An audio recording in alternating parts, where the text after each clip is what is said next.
श्री गुरूंचे हे नमस्कारो आता येईन मी जन्म याच्यासाठी देवा तुझे चरण सेवा साधावया हरिनाम कीर्तन संतांचे पूजन घालीन लोटांगण महाद्वारी प्रस्तुत प्राप्त प्रसंगी कीर्तन सेवेसाठी निवडलेला अभंग देहू निवासी जगद्गुरु श्री संत तुकोबाराय यांचा 5 चरणाचा अभंग सेवेसाठी निवडलेला असून या अभंगाच्या द्वारे तुकोबारायाने भगवंतासमोर उभा राहून काही प्रतिज्ञा केलेली आहे ती अशी महाराज म्हणतात देवा मी पुन्हा जन्म घेईन कशासाठी घेईल तर तुझ्या चरणाची सेवा करण्यासाठी मी पुन्हा जन्म घेईल काय करील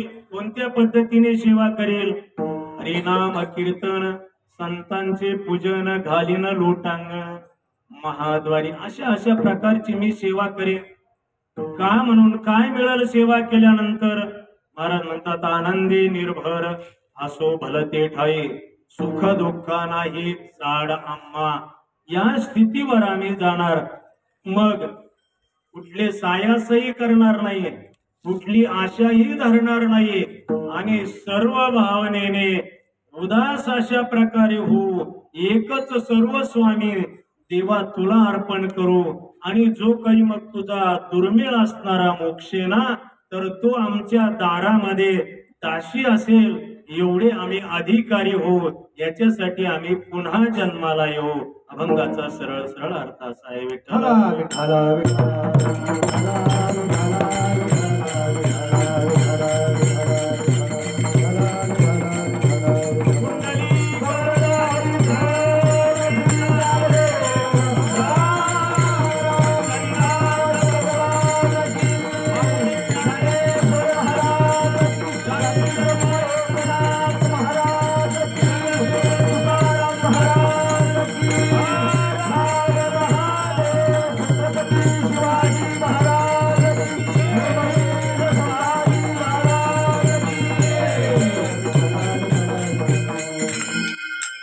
सेवेला सुरुवात करण्यापूर्वी अल्पसा परिहार द्यायचा तो असा प्रतिवर्षाप्रमाणे आपल्या या दक्षिण काश्मीर असणारं तीर्थक्षेत्र असं असणारं एक पैठण नगरी अशा या पवित्र भूमीमध्ये जो काही या सर्व परिसरातील मंडळीच्या सहकार्याने आमचे आदरणीय ज्ञानेश्वरीचे गाढे उपासक असे चौधरी महाराज यांच्या मार्गदर्शनाने आणि तुम्हा सर्वांच्या सहकार्याने संस्थेचे मुलं असतील तुम्ही सर्व अन्नदाते मंडळी वर्गणी देणारे मंडळी श्रोते मंडळी सर्वांच्याच उपस्थितीने चालत असलेला हा अखंड हरिनाम सप्ताह आणि प्रतिवर्षी महाराजांकडून मला एक सेवा अशा प्रकारे मिळते कोण जाणे काय ऋण असेल माझं त्यांच्यावर एक सेवा मला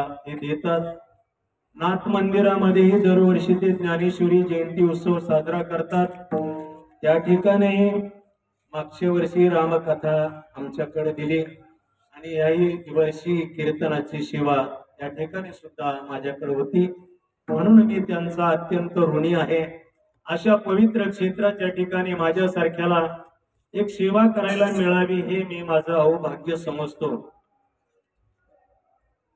आजचं जे काही औचित्य आहे या सप्ताहाचं जे काही औचित्य आहे हे 2 प्रकाराने विशेष आहे एक तर दत्त जयंतीच्या निमित्त आहे दुसरं औचित्य जे आहे ते आहे गीता जयंती आपल्या हिंदू धर्मामध्ये अनेक जरी ग्रंथ असतील अनेक ग्रंथ आहेत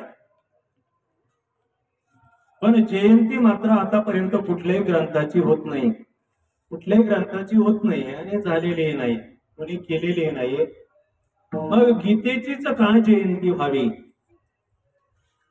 का म्हणून गीतेची जयंती व्हावी तर ज्या वेळेस शिकागोच्या धर्मसभेमध्ये सर्व धर्मग्रंथ एकावर एक ठेवले. प्रत्येक देशाचे प्रतिनिधी त्या ठिकाणी बोलवण्यात आलेले होते आणि प्रत्येक देशाचा ग्रंथ त्या ठिकाणी ठेवलेला होता. आपल्या भारत देशातून स्वामी विवेकानंद गेलेले होते आणि त्या सर्व लोकांनी आपला जो गीता ग्रंथ आहे सर्वांच्या खाली ठेवला आणि मग प्रत्येकाला 2-2, 5-5 मिनिटं बोलण्याची संधी दिली आपापल्या ग्रंथाबद्दल. आपल्या ग्रंथाचा काय महिमा आहे.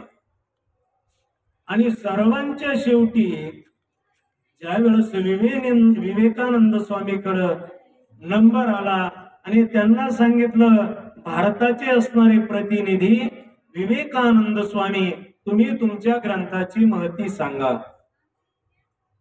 त्यावेळेस विवेकानंद स्वामीने सांगितलंय, पहा, माझा जो ग्रंथ आहे ना, जरी तुम्ही सर्वांच्या खाली ठेवला असेल तरी या सर्वांना जे काही मूळ आहे, जो काही आधार आहे, तो आमचा असणारा जो गीता ग्रंथ आहे ना, सर्व ग्रंथाचा आधार आहे. विठ्ठल विठ्ठल.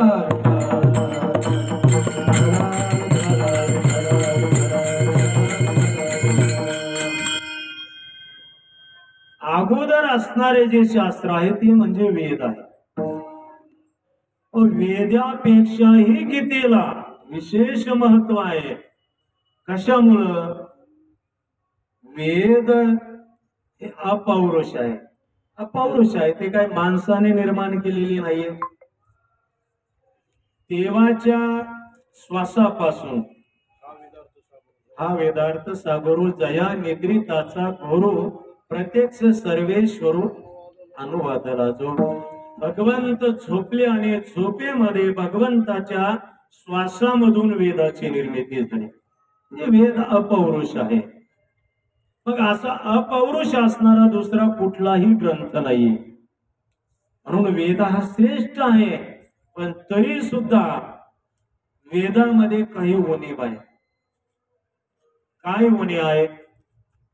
वेद अत्यंत कृपण झाला, तिन्ही वर्णाचे कानी लागला, स्त्री शूद्राशी अबोला करोनी ठेला. ही वेदाच्या ठिकाणची उणीव आहे.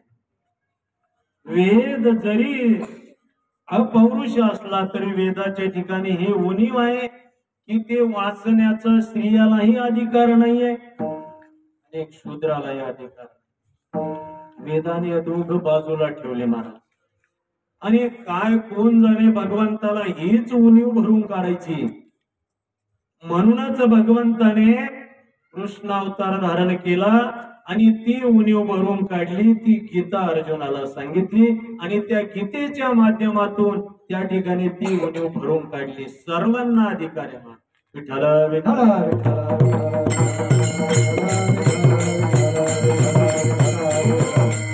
म्हणून गीता ग्रंथ सर्वश्रेष्ठ ग्रंथ मानलेला आहे. याच्यावर अनेक लोकांनी टीका केली. गीतेवर माऊलीने तर केलीच ज्ञानेश्वर, पण अनेकही शंकराचार्याने गीतेवर टीका केलेली आहे. आणखी काही शास्त्रकारांनी गीतेवर टीका केलेली आहे.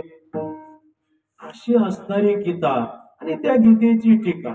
गीता अलंकार नाम ज्ञानेश्वरी. ज्ञानेश्वरी काय आणि गीता काय? दोन्हीच फल एकच आहे. कारण ज्ञानेश्वरी म्हणजे गीतेवरचे असणारे अलंकार आहे. जशी एखादी सुंदर स्त्री आहे, अंग गोरे आणि तरुणे, वरी लिहिले आहे लेणे.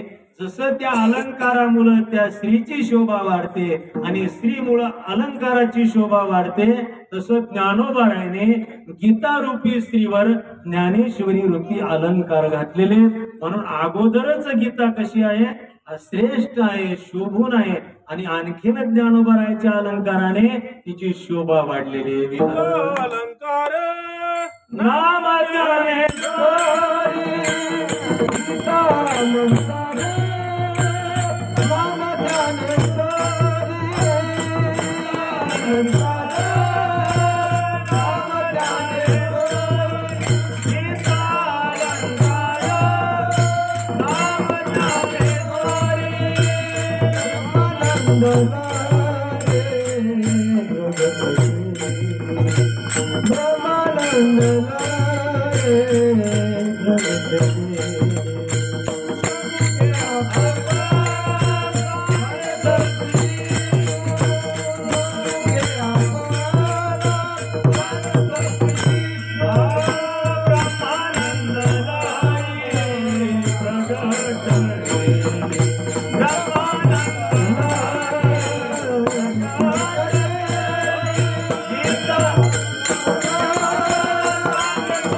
गीता अलंकार नाम ज्ञानेश्वरी. म्हणून गीतेला जितकं महत्व आहे तितकंच ज्ञानेश्वरीला महत्व आहे. आणि ज्ञानेश्वरी पारायण आपल्या या ठिकाणी चालू आहे. आदरणीय महाराजाने तर ज्यांना माझा स्वभाव माहिती आहे, आमचे नारायण तात्या असतील, भरकटी महाराज असतील, मी कधीच कुणाचं वर्णन करत नाही. हा माझा दुर्गुण समजा तुम्ही. महाराज इथं उभा राहिल्यानंतर मी एक तर पैसे घ्यायचे नाही ना, मग संतांनी जसं सांगितलंय तसंच वागायचं. या ठिकाणी उभारून अनेकाची स्तुती आम्हा ब्रह्महत्या एका वाचून येत्या. पांडुरंग देवाशिवाय आणि संताशिवाय इथून कोणाची स्तुती करायचीच नाहीये. तुकोबाराणीकडे देवाकडे मागणी मागताना 8 तासाने मागितलं, देवा मला काही नको देऊ पण एक दे. काय? नरस्तुती आणि कथेचा विकरा हे नको दातारा घडू देऊ. माझ्याकडून सामान्य मानवाची स्तुती होऊ देऊ नकोस आणि तुझ्या कथेचा विक्रम होऊ देऊ नकोस, कीर्तनाचा विक्रम होऊ देऊ नकोस. देवायाच्या पेक्षा प्राण गेला तरी चालेल.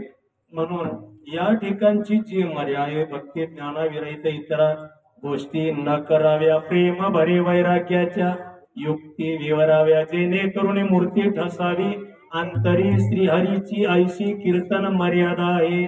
संतांच्या घरची ही कीर्तनाची मर्यादा आहे. पण अलीकडच्या काळामध्ये कीर्तन हा तमाशा होऊन बसलाय. खूप दुर्दैव आहे महाराज. विठ्ठल विठ्ठल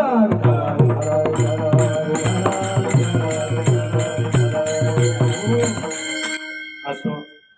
म्हणून या ठिकाणी स्तुती करू नये आणि मी करतही नाही, परंतु वस्तुस्थिती ही सांगितल्याशिवाय राहू नये.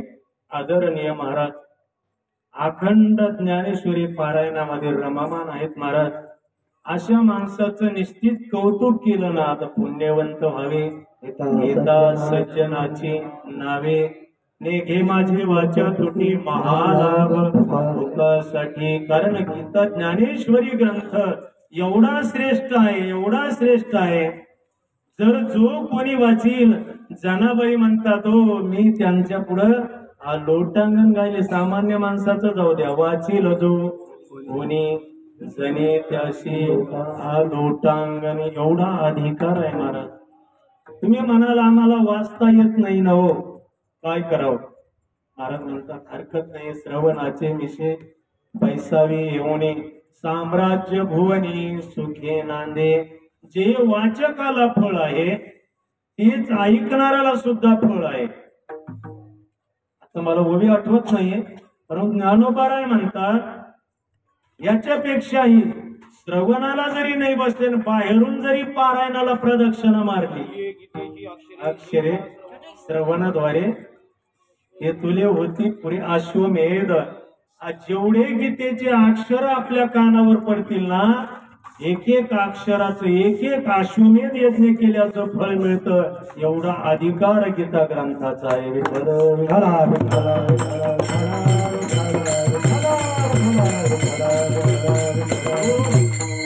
म्हणून काही करायची गरज नाही, कुठं जाण्याची गरज नाही महाराज.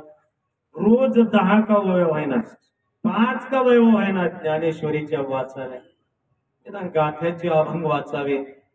याच्या पलीकडे मोठी साधनाच नाहीये. पण माणसाला असं असतंय, जे सोपं दिसतंय ना त्याची किंमत कळत नाही आणि माणसं अवघडात पडतात. परंतु हे अत्यंत सोपं आहे. एक एक ओवी ज्ञानोबारायची यज्ञादी कर्माचं फल प्राप्त करून देणारी आहे. अशा या गीतेचा अधिकार आहे. जर हेही नाही जमलं, हेही नाही जमलं तर नुसतं गीता गीता म्हणा. नाही पुनरावृत्ती तया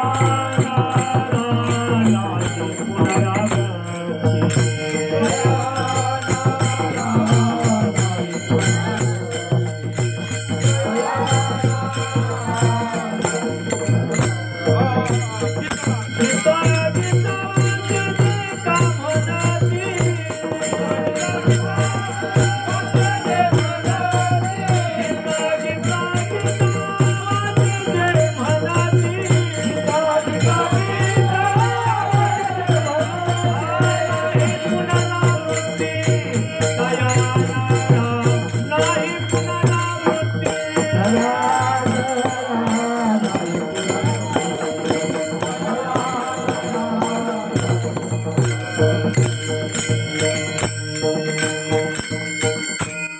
आता काय अवघड आहे का? नुसतं गीता गीता जरी म्हटलं तरी त्याला जन्म मरणाच्या चक्रातून त्याची सुटका होते महाराज. नाही पुनरावृत्ती तया नरा. महाराज देवाचं नामस्मरण केल्याने पुनरावृत्ती नाहीये, ते जन्म मरणाचं खंडन होतं हे मान्य आहे. पण तुम्ही म्हणता गीता गीता म्हटल्यावर जन्म मरणाचं खंडन होतं, हे कसं आहे? तर त्याचं कारण असं आहे, गीतेमध्ये वाच्य आणि वाचक हा एकच आहे. वाच्य आणि वाचक एकच आहे. गीतेमध्ये जे काही ज्ञान आहे ते ज्ञान म्हणजे भगवंत आहे, आणि गीतेला निर्माण करता हे कोण आहे? तो वाचक भगवंतच आहे. म्हणून गीता हे सामान्य शास्त्र नाहीये, तर गीता हे काय आहे? भगवान श्रीकृष्णाचं प्रत्यक्ष रूप आहे. मनोनी पाही मज समर्थने विषय नाही, गीता हे जाना वाङ्मयी श्री मूर्ती प्रभूची. गीता हे एक पुस्तक नाहीये, एक शास्त्र नाहीये, प्रत्यक्ष भगवान श्रीकृष्णाची ती मूर्ती आहे. म्हणून गीता गीता जरी नामस्मरण केलं तर विठ्ठल विठ्ठल नामस्मरण केल्याचं फळ आहे. श्रीकृष्ण जय कृष्ण नामस्मरण केल्याचं फळ आहे. मग नामाचं फळ तर सर्वांना माहितीच आहे ना. नामाचे कितीतरी प्रमाण आपल्याला माहिती आहेत ना. नाम घेता वाया गेला, ऐसा कोणी ऐकिला, सांगावी नवी तो तुम्हासी, संत महंत सिद्ध ऋषी. नाम गगना होनी वाढ, नाम आहे, नामे तरला नाही कोण, ऐसा द्यावा निवडून. नाम हे खूप मोठा अशा प्रकारचं प्रभावी साधन आहे. काय नोहे केले एका चिंतिता विठ्ठले, सर्व साधनाचे सार, भव सिंधू तरी पार. नकळे ते कळू येईल उगले, नामिया विठ्ठले एकाचिया. जे काही न घडणार ते देवाच्या नामाने घडतं. देवाच्या नामासारखं दुसरं कुठलंही साधन मोठं नाहीये. आणि गीता गीता हे काय आहे? देवाचंच नाम आहे. म्हणून गीता गीता हा जरी मंत्र जप केला तरी उद्धार होणार आहे. महाराज विठ्ठल विठ्ठल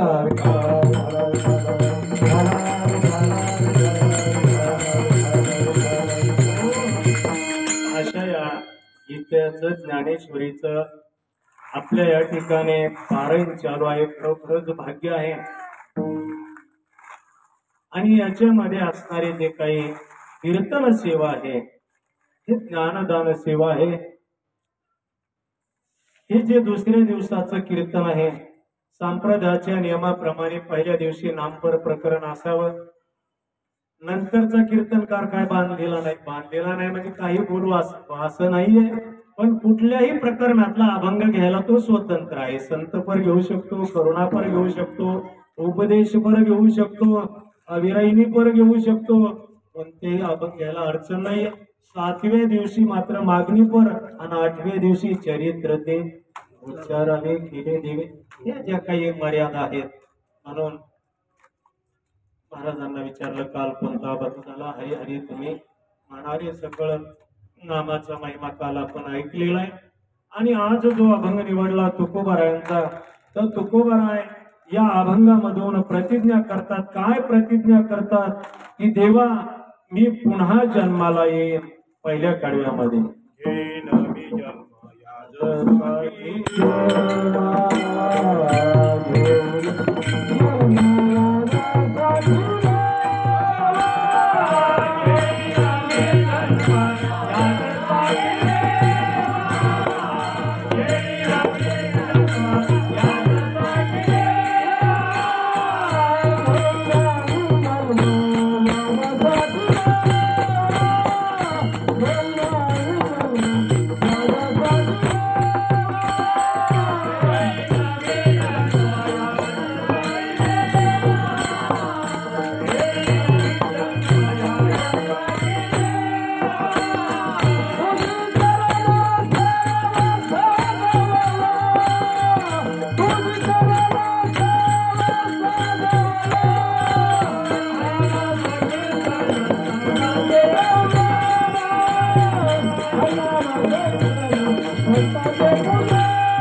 देवासमोर उभा राहून तुकोबाराय या अभंगाच्या माध्यमातून देवाकडे प्रतिज्ञा करतात.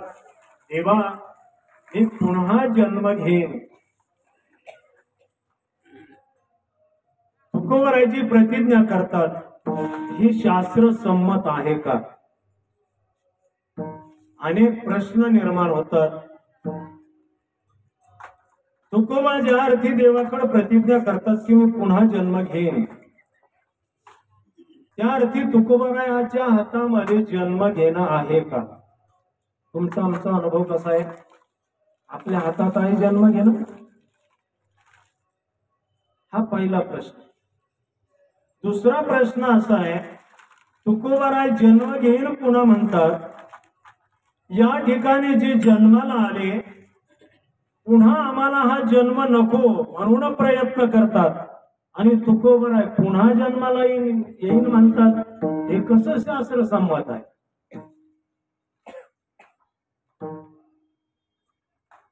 दुसरा प्रश्न. आता तिसरा प्रश्न असा आहे की जन्माला येणं आणि मरण म्हणजे हे काय सुख आहे का दुःख आहे? जन्माला येणं ही दुःख आहे, मरण ही दुःख आहे. तर असं दुःख भोगण्यासाठी तुकोबाराय का म्हणून पुन्हा मी जन्माला येईन म्हणतात? असे अनेक प्रश्न तुकोबारायच्या प्रतिज्ञामध्ये निर्माण होतात. पहिली गोष्ट, शहाण्या माणसाने प्रतिज्ञा करूच नाही. त्याच्यासाठी पुराणाचे काही उदाहरण आहे. भीष्माचार्याचे पहा. प्रतिज्ञा करणं म्हणजे आपण स्वतःला बांधून घेणं आहे. प्रतिज्ञा करणं म्हणजे काय? स्वतःला बांधून घेणं. म्हणून प्रतिज्ञा करू नये. बरं, ही प्रतिज्ञा करणं आपल्या हातात आहे. शेवटाला जाईल का नाही हे आपल्या हातात आहे का? आता भीष्माचार्याने जी प्रतिज्ञा केली, भीष्माचार्याची प्रतिज्ञा गेली का शेवटाला? त्यावेळेस रोज कौरव मारायला लागले. दुर्योधन भयंकर संताप. दुर्योधन भीष्माचार्याकडे गेला. काय आचार्य, तुम्ही खरंच माझ्या पार्टीकडून लढताय का? म्हणजे दुर्योधना, तुला काही संशय? काय येणार नाही. रोज माझे भाऊ मारतात, एकही पांडव मारायला तयार नाही. तुम्ही माझ्या बाजूने लढतच नाहीये. तुमचं पांडवावर प्रेम आहे. आणि भीष्माचार्याला एक खटकलं. भीष्माचार्याने सांगितलं, दुर्योधना, तुला जर तसं वाटतंय ना, हे बघ माझी प्रतिज्ञा आहे, उद्या दिवस आस्तापर्यंत निष्पांडवी पृथ्वी करेल. ही प्रतिज्ञा. आता ही प्रतिज्ञा केली. भगवंताला कळालं. भगवंताने पांडवाची मीटिंग बनवली. पांडव, धर्मराजा, धर्मभीर, अर्जुन, नकुल, सहदेव सर्वांना सांगितलं असा असा प्रकारे म्हणले. त्या म्हाताऱ्याने प्रतिज्ञा केलेली आहे, ती काही दुसऱ्या तिसऱ्याने केलेली नाहीये. भीष्माचार्य कसा आहे, सत्य प्रतिज्ञा आहे. आता सर्वांनी महाभारत ऐकलेलं आहे, टीव्ही वरही कित्येकदा पाहिलेलं आहे. भीष्माचार्याची काय प्रतिज्ञा होती महाराज. आता विषय आला म्हणून थोडस सांगतो तुम्हाला. आपल्याला अभंगाकडे जायचंय. ज्या वेळेस गंगे बरोबर विवाह झाला, गंगेने काही अट ठेवली त्या शंतनू बरोबर की मला कधीच विरोध करायचा नाही. आणि भीष्माचार्याचे वडील असणारे शंतनू यांच्यापासून त्या गंगेला 8 मुलं झाले. त्या गंगेने 7 मुलं घेतले आणि आपल्या प्रवाहात नेऊन सोडले. झाला का नेऊन सोडायचा, झाला का नेऊन सोडायचा. आता शंतनूने काही विरोधच केला नाही. ठरलेलंच तसं होतं, करारच तसा होता. विरोध केला की मी निघून जाणार. पण 8व्या मुलाच्या टायमाला, भीष्माचार्याच्या टायमाला मात्र शंतनूने त्या गंगेला विरोध केला. अरे म्हणलं तू काय बया हे का काय, तुला उलशीक सुद्धा दया येत नाहीये. पोटची लेकर कुशल गंगेत पाण्यात सोडून देते. आता तुला हा सोडता येणार नाही. आणि मग ठीक आहे, गंगेने सांगितलं ठरल्याप्रमाणे मी आता जाणार. हा मुलगा मी परत तुम्हाला आणून देईल. गंगेने तो भीष्म नेला, काही दिवस सांभाळला आणि परत शंतनूच्या स्वाधीन केला. गंगा परत निघून गेली. शंतनू एकटा पडल्यानंतर शंतनू जंगलामध्ये ज्यावेळेस वनविहार करू लागला, त्या यमुना नदीच्या तीरावर गेल्यानंतर कोळ्याची मुलगी असणारी सत्यवती नावाची अतिशय सुंदर, तिच्यावर मोहित झाला आणि तिला लग्नाची मागणी केली. त्या मुलीच्या बापाने सांगितलं मी माझी मुलगी द्यायला तयार आहे. अहो आम्ही तर भाग्यवान आहोत, आम्ही एक सामान्य कोळी आणि तुम्ही राजे, आणि माझ्या मुलीला मागणी तुम्ही घालावी, खरंच भाग्य आहे. आजच तुम्हाला मुलगी दिली, पण एक अट आहे. काय अट आहे, राजगादी माझ्या मुलीच्या मुलाला मिळावी, कारण तुम्हाला पहिला मुलगा आहे. शंतनूने हे काही मान्य नाही केलं. हे कसं शक्य आहे. भीष्माचार्याचं वय त्यावेळेस 12 वर्षाचं होतं. 12 वर्षाचा भीष्माचार्य सोडून हिला कधी व्हायचा आणि त्याला राज्य द्यायचं. हा थोरला अधिकारी आहे. भीष्माचार्य शंतनू परत निघून आले, पण सारखी ती सत्यवती डोळ्यासमोर दिसायला लागली, सारखी ध्यास लागला आणि शंतनूची कळा बिघडत चालली. भीष्माचार्याने विचारणा केली, सेवकाकडून कळलेलं शंतनूची काय अवस्था आहे. भीष्माचार्य स्वतः गेले, त्या कोळ्याला सांगितलं तुम्ही सत्यवती माझ्या वडिलाला देऊन टाका. तुमचं जे काही म्हणणे आहे ते मी मान्य करतो. राजगादीचा वारस तुमच्या सत्यवतीला झालेला मुलगाच होईल. मी राजगादी स्वीकारणार नाहीये, स्वीकारणार. त्या सत्यवतीच्या वडिलांनी सांगितलं ठीक आहे तुम्ही स्वीकारणार नाही, पण तुम्हाला मुलगा झाल्यानंतर भीष्माचार्याने सांगितलं असं जर तुम्हाला वाटत असेल ना, आजन्म ब्रह्मचारी राहील, लग्नच करणार नाहीये महाराज. आणि ही प्रतिज्ञा भीष्माचार्याने केली, आजन्म ब्रह्मचारी राहिले. म्हणून भीष्माचार्याला शंतनूने वरदान दिलं, इच्छा मरणे. ज्या वेळेस मराव वाटेल त्याच वेळेस मृत्यू, अन्यथा अमर, अशा प्रकारे वरदान दिलं. मला सांगायचे भीष्माचार्याने जी निष्पांडवी करीन प्रतिज्ञा केली, भगवंताने पांडवांना सांगितलं, पांडवाने सांगितलं देवा आमचं सर्वस्व तू आहे, तुला जे काय करायचं ते तू. देवाने सांगितलं ठीक आहे. देवाने द्रौपदीला संध्याकाळी भीष्माचार्याच्या आश्रमामध्ये पाठवलं, त्या रावटीमध्ये पाठवलं आणि आपण बाहेर राहिले. द्रौपदी आत गेली, नेहमीप्रमाणे भीष्माचार्याच्या पायावर मस्तक ठेवलं आणि भीष्माचार्याने पुत्रवती भव, सौभाग्यवती भव आशीर्वाद दिला. आणि मग द्रौपदीने तोंडावरला पदर बाजूला केला, आचार्य आता तुम्ही प्रतिज्ञा केलेली खरी की हे वरदान खरं. भीष्माचार्य गोंधळून गेले, द्रौपदी तू मनाने आलेली नाही, सांग तुला कोणी आणलं. आणि मग भगवान श्रीकृष्ण समोर उभा राहिले. देवा, अरे तुझीच सारी लीला आहे रे, तूच खरा सूत्रधारी आहे. आता काय माझी प्रतिज्ञा पूर्ण होणार? म्हणजे भीष्माचार्याची प्रतिज्ञा पूर्ण झाली. जिथं भीष्माचार्याची प्रतिज्ञा पूर्ण झाली नाहीये तर सर्वसामान्याने कशाला प्रतिज्ञा करावी? तुकोबारासारख्याने विठ्ठल विठ्ठल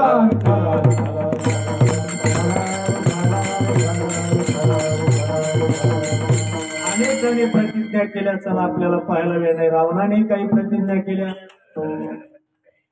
समुद्र खारा गोड करीन, स्वर्गाला शिडी लावीन, सोन्याला सुगंधाने विस्ताराने त्या कथा येतात. प्रतिज्ञा ही करणं म्हणजे स्वतःला बांधून घेणं आहे. कशी तुकोबर प्रतिज्ञा करतात.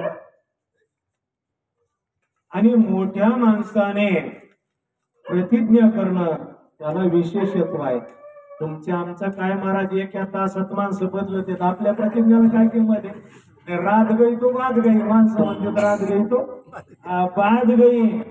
आपण मोठले जे माणसं आहे ना महाराज, प्राण जाय पर वचन न जाय. प्राण गेला तरी चालेल, पण आपला शब्द कधी खोटा होऊ देत नाहीये. म्हणून मोठी माणसं खूप विचारपूर्वक प्रतिज्ञा करत असतात. विठ्ठल विठ्ठल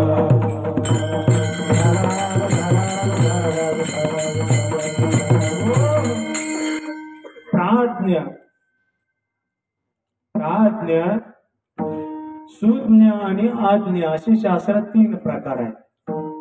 जे प्राज्ञ आहेत ते आज्ञा करतात, जे सुज्ञ आहेत ते प्रतिज्ञा करतात, आणि जे आज्ञा आहेत ते अवज्ञा करतात. हे 3ही प्रकार ज्ञानेश्वरीमध्ये आलेले. 3 आले. प्राज्ञ निवृत्तीनाथ आहेत म्हणून आज्ञा करतात. श्री गुरु म्हणती काय झाले हे समस्त आम्हा पावले. आता सांगे जे निरूपिले वासुदेवे. आता जे भगवंताने अर्जुनाला सांगितलं ते आम्हाला सांग. म्हणजे निवृत्तीनाथ ज्ञानदेवाला आज्ञा करतात. आणि मग ज्ञानेश्वर माऊली प्रतिज्ञा करतात. काय प्रतिज्ञा? बऱ्याचशा ओव्यामध्ये ज्ञानोबाराची प्रतिज्ञा आहे. आता कृपा भांडवल सोडी, परी माझी मतीची पोतडी, करीन ज्ञान पद्य जोडी. पुरामाते माझा मराठाची बोलू कौतुके, परी अमृताते हे पैजा जिंके. ऐशी अक्षरे रखी रसिके मेळवेन. अशा बऱ्याचशा ओव्यामध्ये ज्ञानोबाराने प्रतिज्ञा केलेल्या आहेत. अभंगाच्या द्वारे सुद्धा ज्ञानोबाराची प्रतिज्ञा आहे. अवघाची संसार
भोगाची संसार सुखाचा करीन, आनंदे भरीन तिन्ही लोक जाईन गे माय, तया पंढरपुरा भेटेन माहेरा आपुलिया.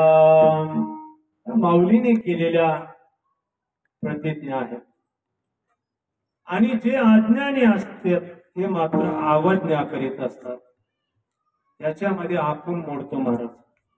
संतांनी खूप आपल्याला सांगण्याचा प्रयत्न केला. उठा जागे भरे आता, स्मरण करा पंढरीनाथा, भावी चरणी ठेवा माता, चुकवा व्यथा जन्माच्या.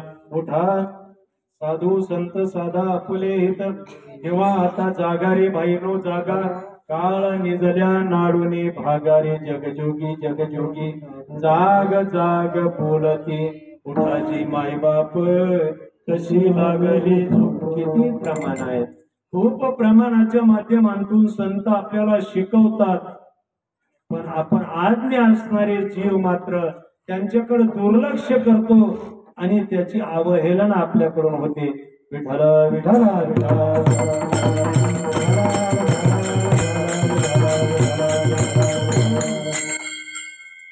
आता एवढं ज्ञानेश्वरीचं महत्व आहे. किती माणसं पारायणाला बसतील, किती बसतात महाराज. एवढी शोकांतिका आहे. आता जिथं जिथं आम्ही जातो ना, काही पारायण करणारे माणसं म्हणतात, अहो लोकाला पारायणाबद्दल सांगा. 5-5 लाखाचे सप्ते पारायणालाच कोणी बसाना, नुसते व्यासपीठावरच माणसं पारायण करते महाराज. पारायणाची काहीच किंमत लोकाला वाटत नाहीये, काही महत्व वाटत नाहीये. एवढे परमार्थ वाढलेला दिसतो, एवढे कीर्तन वाढले, एवढ्या कथा वाढल्या, पण याच्यामधून फक्त अर्थाची देवाणघेवाण वाढलेली आहे महाराज. आचारसंहिता पार ढासळलेली. विठ्ठल विठ्ठल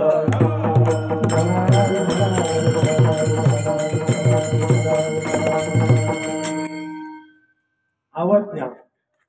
नुसतं माणसं ऐकतात, सोडून देतात, अवज्ञा करतात. म्हणून जे सुज्ञ आहेत ते प्रतिज्ञा करतात. तुकोबाराही सुज्ञ आहेत आणि सुज्ञ माणसाने प्रतिज्ञा करावी. प्रतिज्ञा करावी महाराज. प्रतिज्ञा जर जीवनामध्ये नसेल तर धिक्कार आहे त्याचं जीवन. प्रतिज्ञा करावी, मी या ठिकाणी जन्माला आलोय ना, तर निश्चित माझा उद्धार करून घेईल, अशी प्रतिज्ञा माणसाने करावी. भलतच करू नये. काही झालं तरी शेजाऱ्याचं तेवढं घेईनच, काही झालं तरी त्या तुकड्यात पाईपलाईन करीनच, काही झालं तरी याचा कार्यक्रम करीन. या अशा प्रतिज्ञा जीवनात करू नये महाराज. आणि चांगले केल्याशिवाय राहू नये. काही झालं तरी मी माळ घालीनच, कुणी किती नावं ठेवले तरी गंध लावीनच, कुणी काही म्हणलं तरी वारी करीनच, नामस्मरण करीनच. कारण की चांगली जी प्रतिज्ञा जी केली ना तुम्ही, ती पूर्ण होण्याची जबाबदारी आपल्यावर नाहीये. सत्य संकल्पाचा दाता नारायण,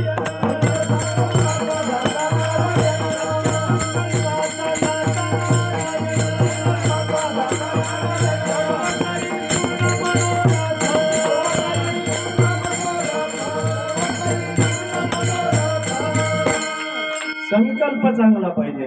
संकल्प जर चांगला असेल ना, निश्चित त्याची जबाबदारी देवाकडे असते महाराज. तुका म्हणे घालू तयावरी भार, पाहू हा संसार देवा पायी. तुका म्हणे भार घातलियावरी होईल कैवारी नारायण. नामदेव महाराजांनी प्रतिज्ञा केली.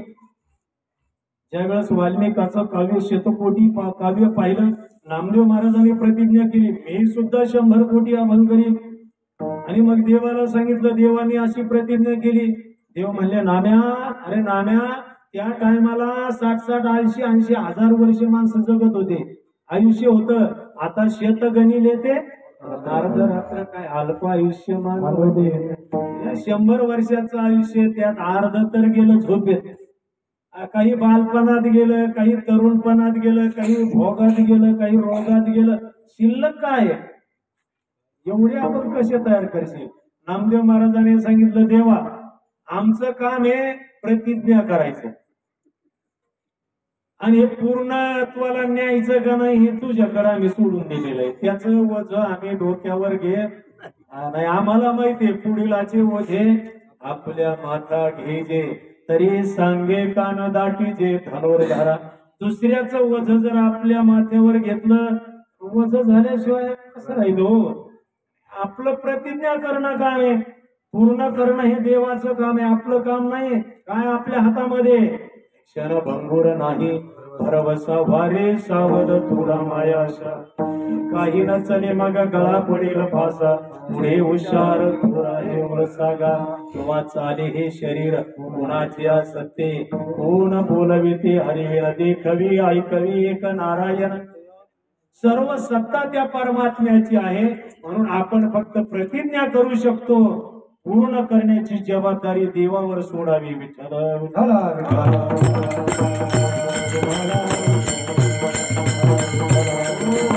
शंभर कोटी अभंगाची नामदेव महाराजांची प्रतिज्ञा पूर्ण नाहीच झाली महाराज. 96 कोटी अभंग करून झाले, 14 माणसं अभंग करत होते घरातले, तरी एवढे अभंग झाले नाही. शेवटी उरले शेवटी लावे तुका पुन्हा जगद्गुरु तुका अवतार नामयाचा संप्रदाय सकळाचा येथून जे 4 कोटी अभंग जे करायचे राहिले पुन्हा तुकोबाराय नामदेव रायच तुकोबाराय होऊन पुन्हा अवताराला आले आणि ते उरलेले अभंग पूर्ण केले.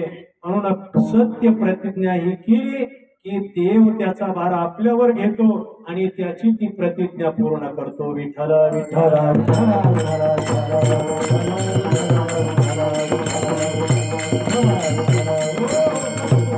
प्रतिज्ञा तुम्ही करता, पण सांगा ना जन्म घेणं तुमच्या हातात आहे काय?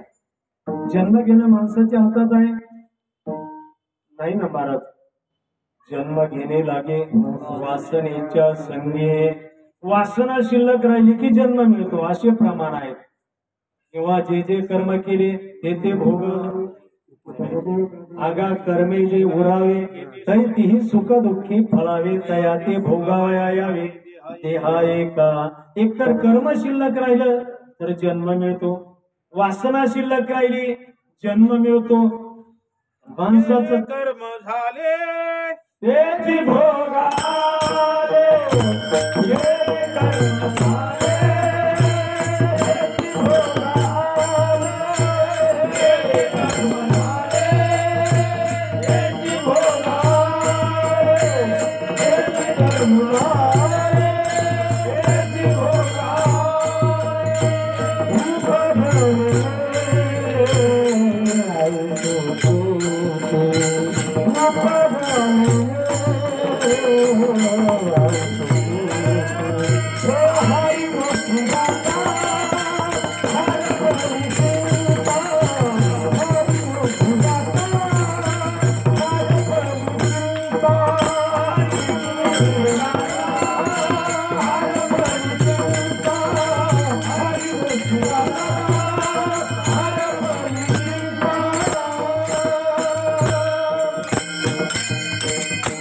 एकतर कर्म शिल्लक राहिलं जन्माला यावं लागतं, वासना शिल्लक राहिली की जन्माला यावं लागतं. हे इथपर्यंत खरं आहे हो.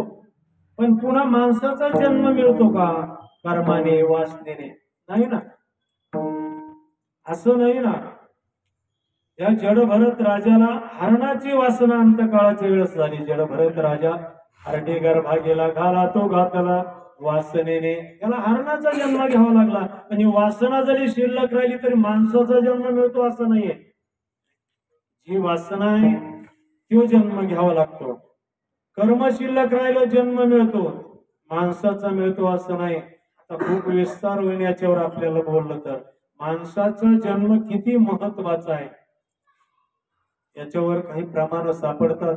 बहुत सुकृते नरदेह लाधला भक्ती विना गेला अधोगती. नाथ बाबा म्हणतात बहुत सुकृते. इतक्या इतक्या पुण्याने नाही सांगितलं, बहुत बहुत म्हणजे किती पुण्य. खूप पुण्य लागतं महाराज नरदेहाची प्राप्ती होण्यासाठी. मानवाचं शरीर दुर्लभ हो, मानुष्यो देहो देहिनाम क्षणभंगुरा. किंवा नरदेह दुर्लभ जाना शतवर्षाची गणना त्यामध्ये दुःख यातना. तुम्ही आठवा मधुसूदना म्हणजे माणसाचा देह मिळणं अतिशय दुर्लभ आहे, दुर्लभ आहे.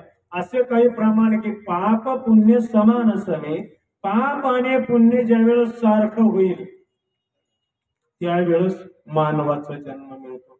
आता हे किती कठीण काम आहे बाप, किती कठीण काम आहे. अनेक जन्माचं संचित पाप आणि पुण्य ज्या वेळेस सारखं होईल त्यावेळेस माणसाचा जन्म किती दुर्मिळ आहे. म्हणून तुका म्हणे देह काक टाळी न्याय न घडे उपाय.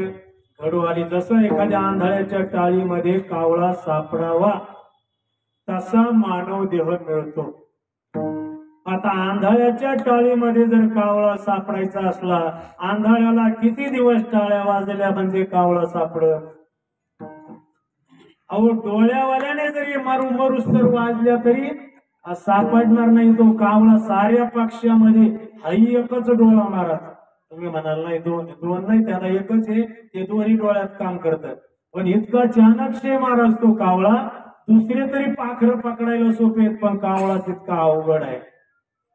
पण असा कावळा एखाद्या वेळेस आंधळ्याच्या टाळीत सापडन संत सांगतात, पण मानव देह पुन्हा मिळणार नाही. इतका दुर्लभ आहे महाराज. आपल्याला त्याची किंमत कळत नाही, तो भाग वेगळा. विठ्ठल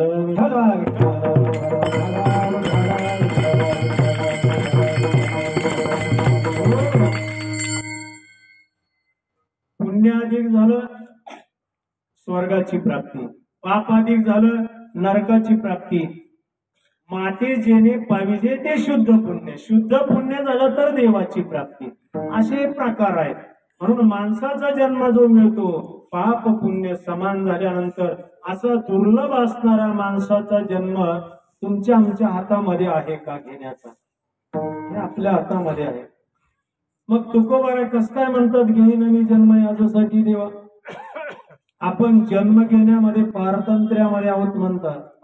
सामान्य माणसं आपण पारतंत्र्यामध्ये आहोत. आपल्याला जन्म घेण्याची इच्छा नसली तरी आपल्याला जन्माला यावं लागतं. ते कर्म फेडण्यासाठी, केलेले भोग भोगण्यासाठी. म्हणून आपण पारतंत्र्यामध्ये आहोत. जन्माला येणं हे आपल्या हातात नाहीये. पण संतांच्या बाबतीत मात्र हे खरं आहे. त्यांच्या हातामध्ये जन्म घ्यायचा आहे, किती दिवस राहायचंय आणि कधी निघून जायचं हे काय सारं हातामध्ये. आपण पहा प्रत्येक संतांचे उदाहरण पहा तुम्ही. हे म्हणतात आम्ही वैकुंठवासी आलो याची कारणाशी, बोलिले जे ऋषी साच भावे वर्ताय. आलो म्हणतात, आम्ही वैकुंठामध्ये राहणारे आहोत. या ठिकाणी आलो उद्धाराया जन, जड जीवाचा उद्धार करण्यासाठी. बुडत हे जन न देखवे डोळा येतो कळबळा म्हणून आम्ही आलो. म्हणून येतो जातो आणि देवाचे सांगात. येणं जाणं त्यांच्या हातामध्ये आहे. नाथबाबाच्या बाबतीत पहा तुम्ही, असा चरित्रामध्ये भाग आहे. नाथबाबाने ज्या वेळेस देह ठेवला त्यावेळेस जी बावकी होती ती म्हणायला लागली आयुष्यभर लय टरटर करीत होता, कोणालाच काही समजत नव्हता. काशीपर्यंत कीर्ती वाढवली, शेवटी भावकीच्याच खांद्यावर जावं लागलं ना. नाथबाबा उठून बसले, मला खाली ठेवलं. तेव्हा एकदा उठले. एक जणाची मुलगी वाट लावण्याचा कार्यक्रम चालू होता. त्या दिवशी देव ठेवला नाथबाबाची अंत्ययात्रा निघाली. त्यावेळेसही त्या मुलीच्या आईने अपशब्द वापरले की याला आजचाच दिवस सापडला होता का? तिथं सुद्धा नाथबाबा उठून बसले, आज तुझी मुलगी वाट लाव. असं किती प्रत्येक संतांच्या जीवनामध्ये उदाहरण आहेत महाराज. जायचं कधी आणि यायचं कधी हे संतांच्या हातामध्ये आहे. थोडक्यात त्यांनी काळाला जिंकलेलं आहे.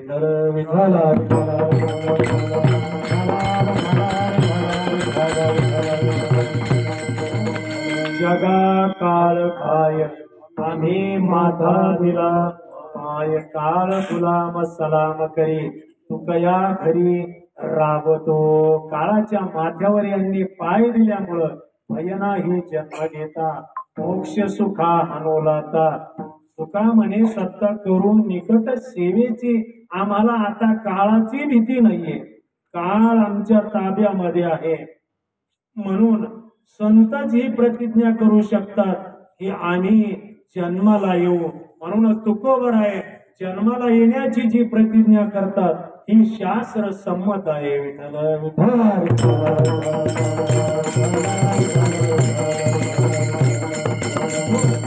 एक झालं महाराज, शास्त्र संमत आहे, ठीक आहे,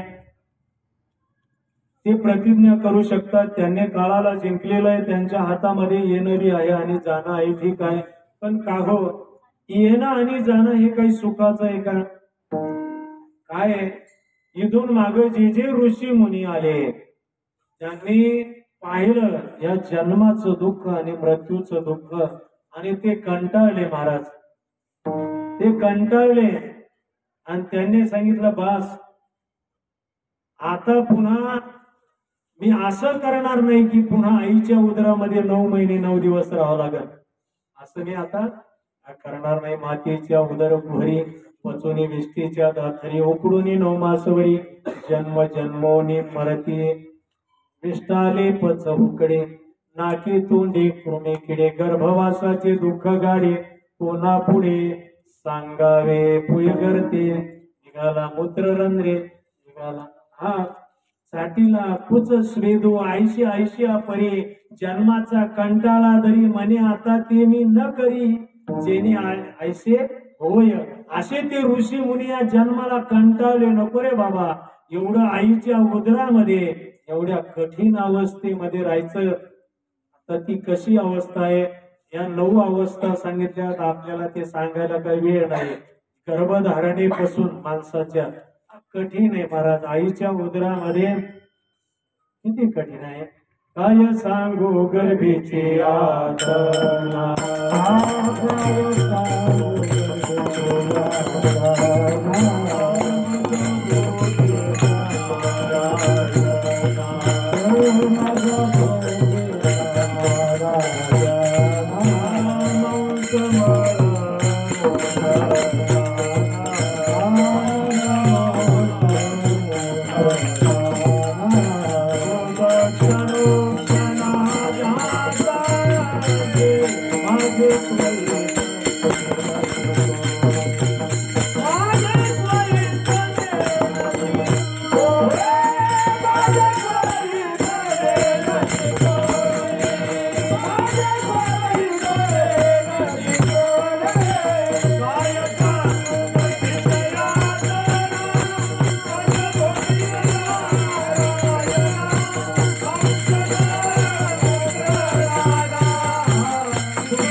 काय सांगू गर्भीची यातना मज भोगेता नारायण मांस मूळ मूत्र जाना तुझ क्षणोक्षणा.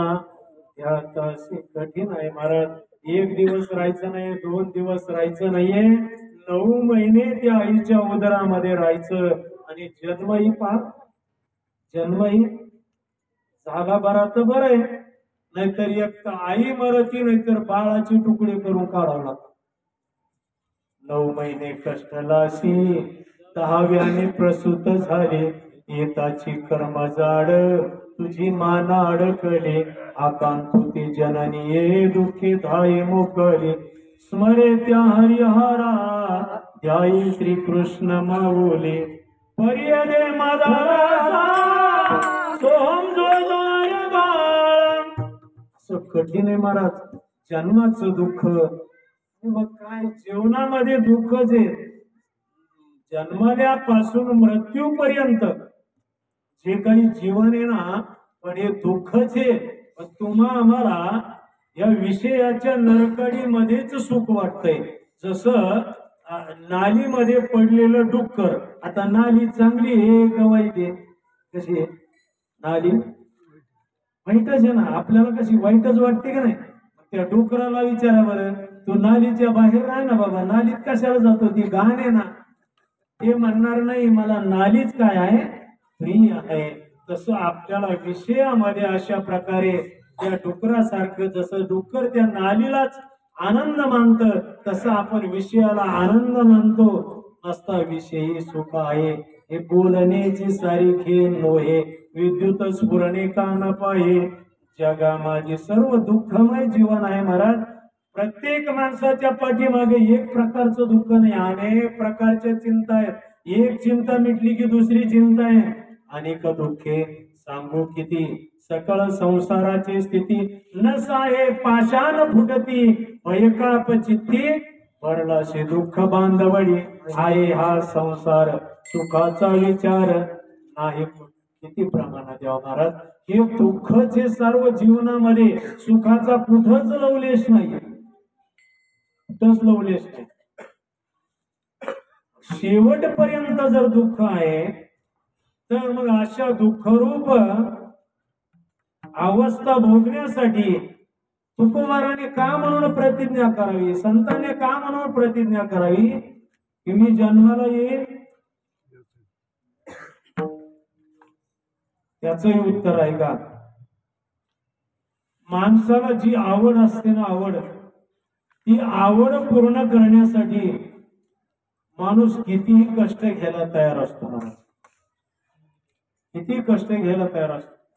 एखाद्याला जर तंबाखू खायची तलप असते ना, त्याच्या जवळ जर तंबाखू नसली ना, 1 किलोमीटर जातो महाराज ही किडा खाण्यासाठी. त्याची आवड पूर्ण करण्यासाठी 1 किलोमीटर जातो.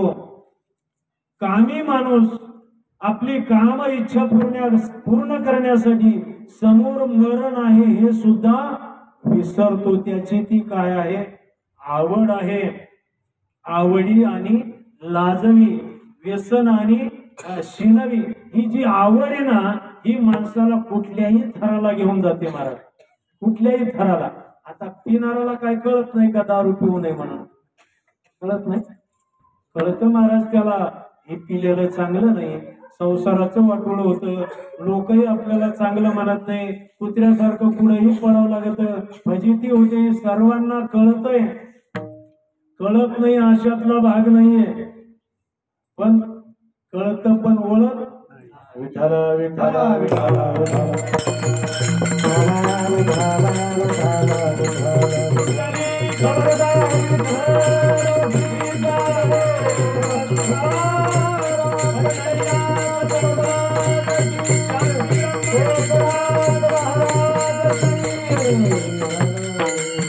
आवड जी आहे ना, ती आवड पूर्ण करण्यासाठी माणसं काहीही करतात, काही करतात.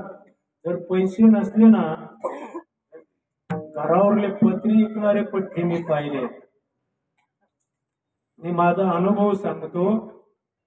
मी काही दिवस लोकांकडे दिवाणचे म्हणून काम केलं, तर साथीदाराला माहिती.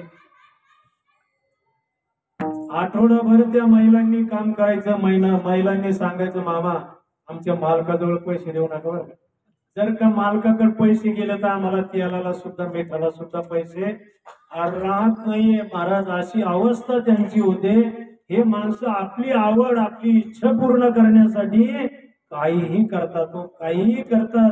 बायकोची साडी सुद्धा विकायला मागे पुढे पाहत नाही. एवढ्या आवडीचा माणूस वेडा झालेला असतो. आणि संतांना जी आवड आहे ती आवड पूर्ण करण्यासाठी मग भलं जन्माचं दुःख आम्ही भोगायला तयार आहेत, मृत्यूचं दुःख आम्ही भोगायला तयार आहेत. कशासाठी? आवड पूर्ण करण्यासाठी. विठ्ठल विठ्ठल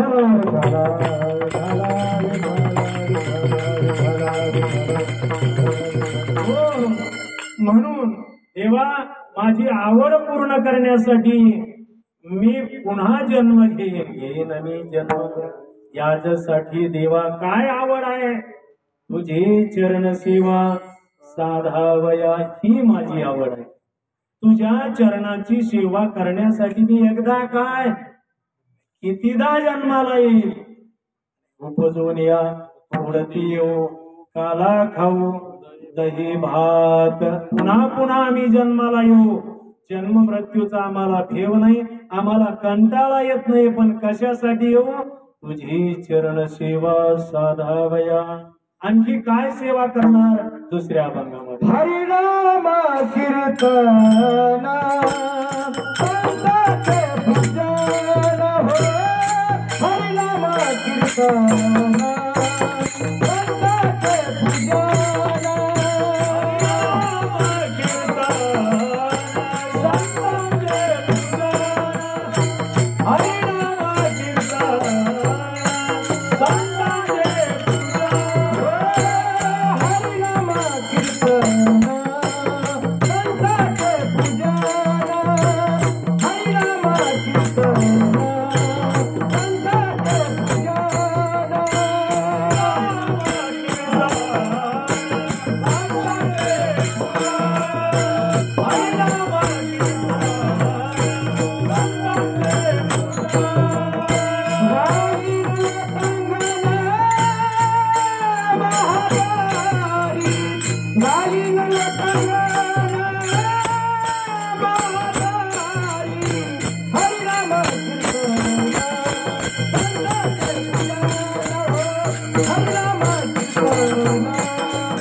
हरिनाम कीर्तन संतांचे पूजन, हरिन लोटांगण महाद्वारी.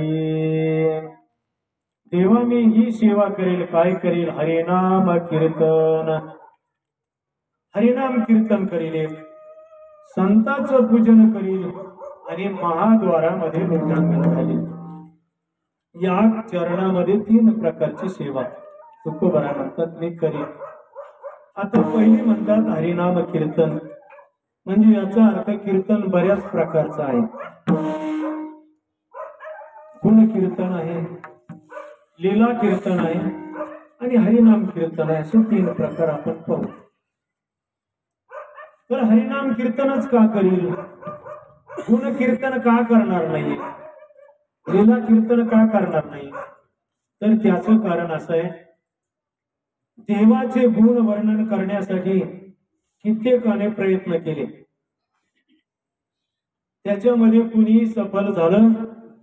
वेद जाणो गेला पुढे मौनवला, ते गुह्य तुझला प्राप्त कैचे. पक्वात कमी कमी होत आलेला आहे, आपल्याला कमी कमी होत यावं लागेल. वेदाने प्रयत्न केले, वेदालाही देवाचे गुण, देवाच्या गुणाचं वर्णन करता आलं नाही. वेदाशिवाय कळलेची नाही, वेदाला कळलं नाही, श्रुतीला कळलं नाही. श्रुती नेती नेती म्हणती गोविंद रे, तुझ सगुण म्हणू की निर्गुण रे. श्रुतीला कळलं नाही, वेदाला कळलं नाही. अहो शेषाचे हे डोळे चोरिले, शेषानेही देवाचं वर्णन करायला सुरुवात केली. एका जिभेच्या 1000 जिभा झाल्या, शेषालाही ते जमलं नाही. जिथं वेद कमी पडतो, जिथं श्रुती कमी पडते, जिथं शेषाच्यानेही वर्णन झालेलं नाहीये, काय वर्णन करता येणार आहे महाराज देवाचं? समुद्राची शाही जरी वापरली, मही पत्र सिंधू आटे, समुद्राची शाही संपन, पृथ्वीचा कागद संपन, पण देवाचे गुण कुणाच्याने वर्णन करणं अशक्य आहे, अशक्य गोष्ट आहे. म्हणून गुण कीर्तन करण्याच्या भानगडीत आपण पडू नये. जाणीव नेनेव भगवंती नाही, जाणपण हे देवापर्यंत पोहोचू शकत नाहीये आणि नेनपण आज्ञांतर नाहीच नाहीये. म्हणून देवाचे गुण हे कुणालाही वर्णन गुण करता आलेले नाहीये. म्हणून गुण कीर्तन हे करणार नाहीये. लीला कीर्तन, लीलाच्या बाबतीत तसंच आहे महाराज. देवाच्या लीला सुद्धा मोठमोठ्यांना कळालेल्या नाही. त्याच्या साऱ्यात मोठे असणारे ब्रह्मदेव त्यांना कळालेला नाही. मग देवाच्या लीला जर ब्रह्मदेवाला कळत नाही, हे तुम्ही आम्ही तर सारे त्यानेच तयार केलेले, त्यांच्याच कारखान्यातला माल आहे. मग आपल्याला काय करणार आहे? विठाला विठाला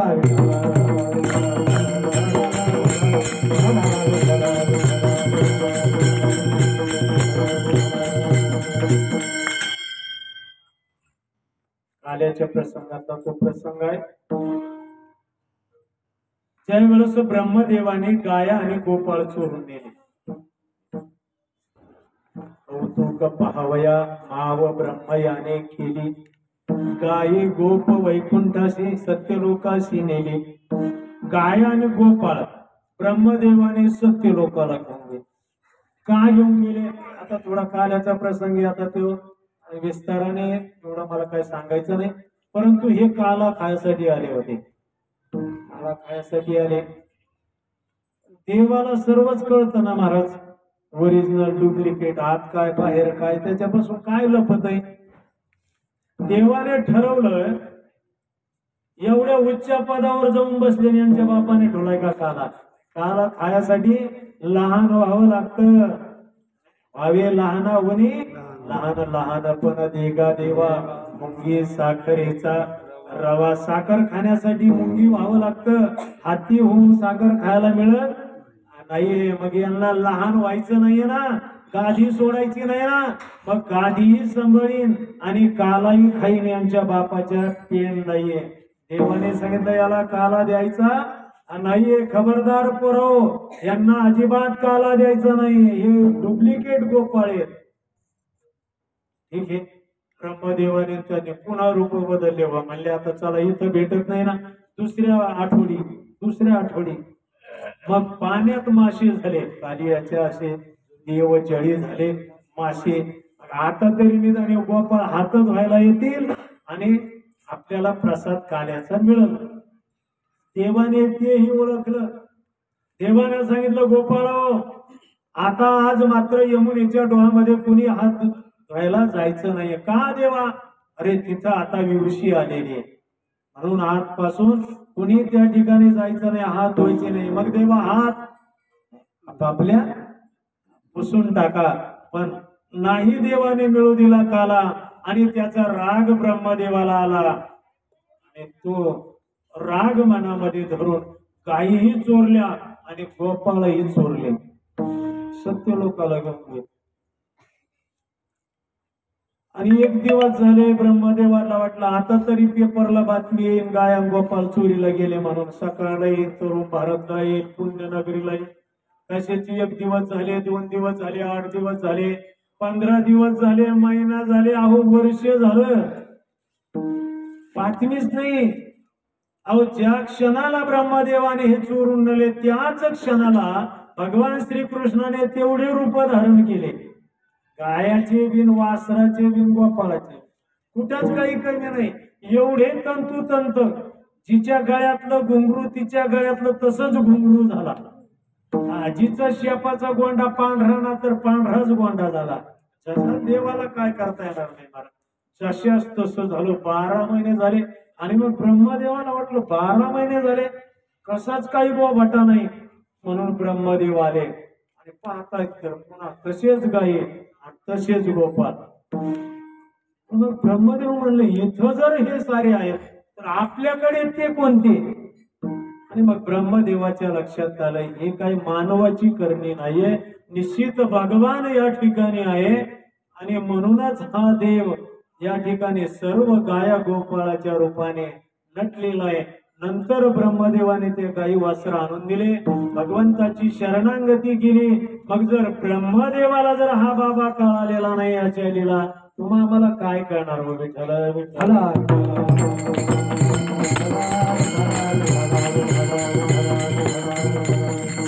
का गटत नव्हता कृष्ण? एवढ्या घरी चोरी करायचा का गटत नव्हता? याचं कारण असंच आहे ना महाराज, याला अनेक रूप धरता येत होते. त्या गोपीच्याच नवऱ्याचं रूप धरायचं आणि तिच्या घरात प्रवेश करायचा, तिच्याच मुलाचं रूप धरायचं तिच्या घरात प्रवेश करायचा, याला सर्व काही करता येत होतं. असा लीलाधारी भगवान आहे. म्हणून याच्या पुढ्या किती सांगू, महीपत्र सिंधू आटे. आणि याच्या एवढ्या लीला आहेत की कितीही वर्णन केल्या तरी वर्णन होणाऱ्या नाही. म्हणून महाराज म्हणतात, मी गुणकीर्तन करणार नाही, लीला कीर्तन करणार नाही, मात्र मी नाम कीर्तन करील. कारण नाम कीर्तन हे सर्व कीर्तनामध्ये सोप आहे.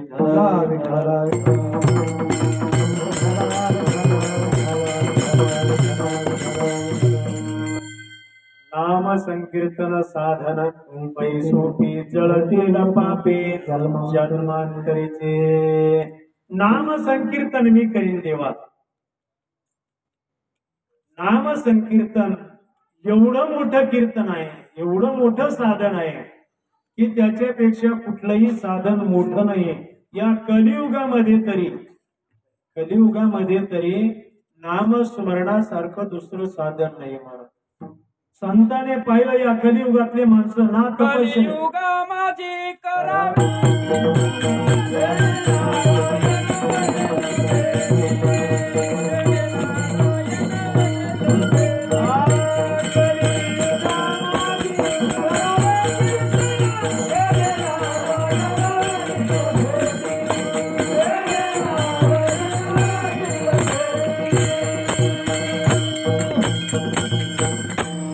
कलियुगामध्ये नामस्मरणाशिवाय दुसरं मोठं कुठलं साधनही नाहीये. आणि नामस्मरणाशिवाय दुसऱ्या साधनाने उद्धारही करणं अशक्य आहे. कसं आहे पहा तुम्ही, आताच्या काळामधला जो माणूस आहे याचे जे प्राण आहेत ना, हे अन्नमय प्राण आहेत. एक दिवस अन्न मिळालं नाही तर पायात पाय गुंतत आहेत महाराज. काय तपश्चर्या करणार आपण ऋषी मुनी सारखी? जंगलामध्ये जाऊन झाडाचा वाळलेला पाला खाय, वारा भक्षण कर, पाणी पिऊन तप कर, झाडाला उलट टांगून तप कर, एका पायावर तप कर. शक्य आहे काय? या कलियुगामध्ये एक दिवसाची एकादशी नीट धरीत नाही माणसं का धरते? नेहमी सांगत असतो, एकादशी सुद्धा माणसं नीट करत नाही ना. शास्त्राने नाही करीत महाराज. शास्त्र असं सांगतं, दशमीस एक भूक करावे, तक्र पूजनार्धे करावे, मग हरिकथेशी जावे, कीर्तन ऐकावं. दशमीला एकदा जेवायचं, तेही अर्ध जेवायचं, आणि मग कीर्तन ऐकायला जायचं. एकादशीच्या दिवशी निराहार एकादश करायची. एकादशीला कुठलंही फराळ चालत, साबुदाणा चालत नाही, भगर चालत नाही, काही चालत नाही महाराज. शास्त्राने अशी परवानगी दिली, जर एखादा माणूस आता याला काही जर दिलं नाही तर हे मरून जाईल. अन्नानिमित्त प्राण जाऊ पाहती, ती फळे भक्षावी काकुळती देह रक्षणा कारणे. जर याला अन्न दिलं नाही तर हे आता मरण, म्हणून त्याला एखादं फळ द्या. आपण असे शहाणे महाराज त्याच्यात र घालून दिलं, फळाचं फराळ करून टाकलं, आणि जेवढं 15 दिवस खात नाही तेवढं एकादशीच्या दिवशी. विठ्ठला विठ्ठला.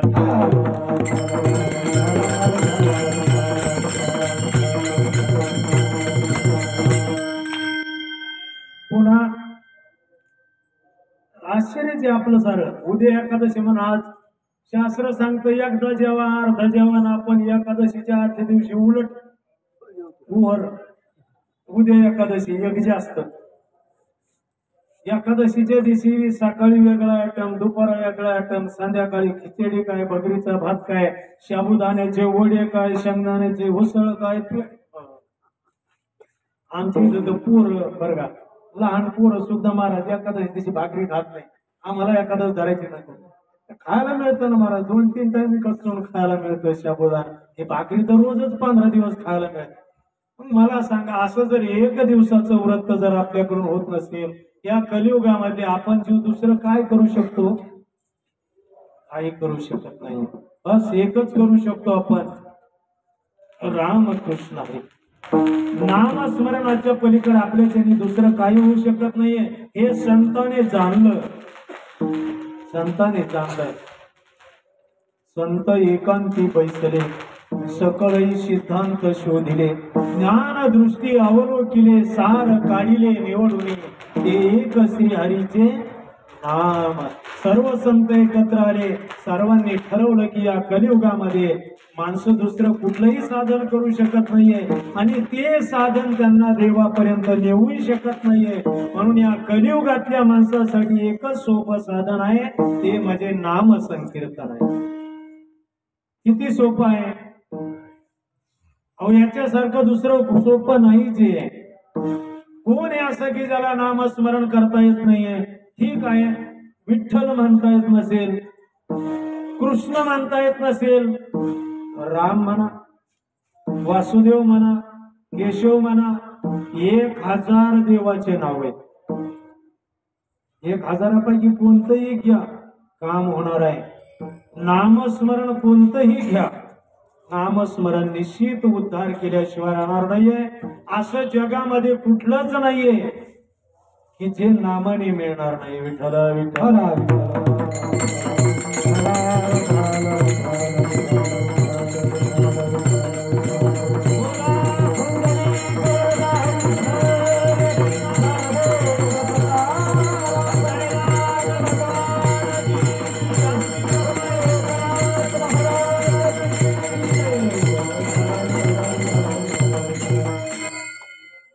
नामाची जी ताकद आहे ना महाराज.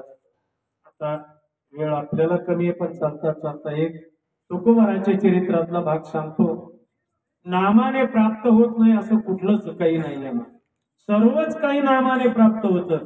जे हजारो वर्षे तपश्चर्या करून मिळतं ते नामस्मरणाने मिळतं. जे व्रत करून मिळतं ते नामस्मरणाने मिळतं. बाकी कुठलेही साधन असू द्या. तुकोबाराच्या चरित्रामध्ये असा प्रसंग आहे की तुकोबाराकडं एक बीडचा ब्राह्मण, तरी ते ब्राह्मण त्याच्याकडे 10,000 कर्ज होतं आणि ते कर्ज त्याने फेडले जात नव्हतं. म्हणून तो आळंदीला आला. आळंदीला ज्ञानेश्वर महाराजासमोर धरणं धरून बसला. 13 दिवस बसल्यानंतर माऊलीने त्याच्या स्वप्नात जाऊन सांगितलं, बाबा रे, तू देहूला जा, तुकोबाराकडे जा, तुझं काम होईल. आणि मग तो ब्राह्मण तुकोबाराकडे देहूला गेला. देहूला तुकोबाराला आपली अडचण सांगितली. म्हणले, अशी अशी माझी अडचण आहे, माऊलीने मला तुमच्याकडे पाठवलेलं आहे. तुकोबाराने सांगितलं, ठीक आहे, तर मी सांगतो ते कर. काय करू? म्हणे, तू लोहगावला जा. त्या ठिकाणी शिवजी कासार म्हणून नावाचा जो ग्रस्त आहे त्याच्याकडे जा आणि त्याला सांग की तुकोबाराने मला पाठवलंय आणि तू जे काही देईल ते घेऊन ये. तो ब्राह्मण तिथून निघाला. 4 कोस लोहगावला आला. लोहगावला शिवजी कासार कुठं राहते म्हणून विचारलं. शोध घेत घेत त्यांच्या घरी गेला. सांगितलं, मला तुकोबाराने पाठवलंय. तुकोबाराला खूप लोहगावामध्ये आदर होता, मान होता. कारण तुकोबारा देहू मध्ये थोडे दिवस राहिले. चरित्राचा भाग जर आपण पाहिला, 4-4 महिने तुकोबारा लोहगावामध्ये राहायचे महाराज. खूप प्रेम लोहगावच्या लोकांनी तुकोबारावर केलं. देहूमध्ये नाही प्रेम केलं तुकोबारावर, पण लोहगावमध्ये खूप लोकांनी तुकोबारावर प्रेम केलं. म्हणून शिवजी कासाराने काय द्यावं? त्या लोहगावाला गावामध्ये नंबर 1 चा कंजूस जर कोण असेल तर शिवजी कासार होता. आणि नेमकं तुकोबाराने त्याच्याकडेच ही गिऱ्हाईक पाठवलं. आणि त्या शिवजी कासाराने काय दिलं महाराज? लोखंडाच्या पासा होत्या, लाकडी आवताच्या. जुन्या काळात भले 8-8, 10-10 किलोची 3 पासा एकत्र केल्या, त्या बामणाला दिल्या. आणि कपाळावर आणून घेतलं. एक तर 13 दिवस आळंदीला उपोषण केलंय. तिथून देहूला आलो, तुकोबाराकडे आलो. तुकोबाराने इतकं पाठवलंय आणि या बाबाने काय दिलंय? 3 पासा. कर्ज किती आहे? 10,000 त्या काळातलं. तर काय कसं फेडायचं? निराश झाला. पण चला घेतल्या पासा. आता ते ब्राह्मण गडी 3 पासाचं वज त्याला काय झेपाना. बरेच कनेरी नावाचे 2 डोंगर आहेत, पर्वत आहेत. 2 पासा त्या पर्वतावर टाकून दिले त्यांनी राग राग रस्त्याच्या कडेला. ते म्हणले काय पास नेऊन काय होणार आहे आपलं, चला 1 पास नाही म्हणून ते तुकोबारायला दाखवून देऊ. म्हणून ती 1 पास घेऊन तुकोबारायकडे गेला आणि तुकोबारायला लांबूनच म्हणला काय महाराज काय मी तुमच्याकडे आलो आणि तुम्ही मला इतक्या लांब तिकडं पाठवलं, काय होईल म्हणले लोखंडाची पास, याने काय होईल माझं. तुकोबाराने नुसतं त्या पासाकडे पाहिलं महाराज. नुसतं पाहिल्याबरोबर ती लोखंडाची पास लोखंडाची राहिली नाही, कशाची झाली, सोन्याची झाली. मग ज्यांच्या नजरेने जर लोखंडाचं सोनं होतं कशाची ताकद होती हो. काय केलं तुकोबाराने? दुसरं काही केलं नव्हतं तुकोबाराने, फक्त एकच केलं, रात्रंदिवस भगवंताचं नामस्मरण. पडिले वळण इंद्रिया सकळ भावतो निराळा, नाही तुझा रात्र न कळे दिवस न कळे अंगी खेळे. रात्रंदिवस विठ्ठल, रात्रंदिवस विठ्ठल. तुका वेडा विचार तरी बडबड फार. लोक म्हणायचे वेडा आहे तुका, रात्रंदिवस विठ्ठल विठ्ठल विठ्ठल याच्याशिवाय याला दुसरं काहीच येत नाही महाराज. एवढं नामचिंतन केलं, एवढं नामचिंतन. ती तुकोबारायाची जी कीर्ती होती ती जगभरामध्ये पसरली, काशीपर्यंत गेली. काशीचा पंडित तिथं धरणं घेऊन बसला होता शंकरासमोर की मला विना कष्टाचं ब्रह्मज्ञान प्राप्त व्हावं. भगवान शंकराने सांगितलं जा देहूला तुकोबारायाकडं. ते पंडित दररोज दर मुक्काम करत करत देहूला आलं. 4 महिने चलत इथं देहूच्या गावखोराला आल्यानंतर सकाळची वेळ होती. तुकोबाराय बहिर्दिशेला गेलेले होते. बहिर्दिशेला बसल्यानंतर सुद्धा चालूच होतं जय विठ्ठल जय विठ्ठल जय विठ्ठल. हा पंडित त्या रस्त्याने आला. काय बेकार माणूस म्हणे, काय दलिंदर आहे. पवित्र असणारं देवाचं नाम शौचाला बसल्यानंतर सुद्धा घेतोय. गावात आला, विचारलं अहो इथं तुकोबारायचे ग्रस्त कोण आहे, तुकोबाराय कोण आहे. लोकांनी सांगितलं ते घर दिसताना ते तुकोबारायचे. आणि मग तो पंडित तुकोबारायच्या घराकडे आला. तेवढ्यात हेही माशे डबडे घेऊन आले. या जय हरी जय हरी. आणि ब्राह्मणाने त्या पंडिताने कपाळावर हात मारला. म्हणजे भगवान शंकरांनी यांच्याकडे पाठवलंय विनासायाचे ब्रह्मज्ञान, आणि हा बाबा इथं शौचाला बसल्यावर देवाचं नाव घेतोय. ठीक आहे, तुकोबारायाने जाणलंय सर्व कशासाठी आलाय, कुणी पाठवलंय, काय सर्व काही कळत होतं महाराज तुकोबारायाला. तुकोबाराने सांगितलं ठीक आहे आपण आता जेवू. दोघांनी जेवण केले, थोडा आराम करा म्हणे, आणि मग तुमचा काय प्रश्न असेल ते विचारा. आणि मग दोघही झोपले. झोपल्यानंतर तुकोबाराय भरायला लागले. आई झोपला, याला कशाची झोप. मग मात्र तुकोबारायच्या प्रत्येक रोमामधून श्री विठ्ठल जय विठ्ठल नामस्मरण ऐकू यायला लागलं. आणि मग तो जो पंडित होता ना तो आश्चर्य करू लागला, वा धन्य आहे हा महात्मा.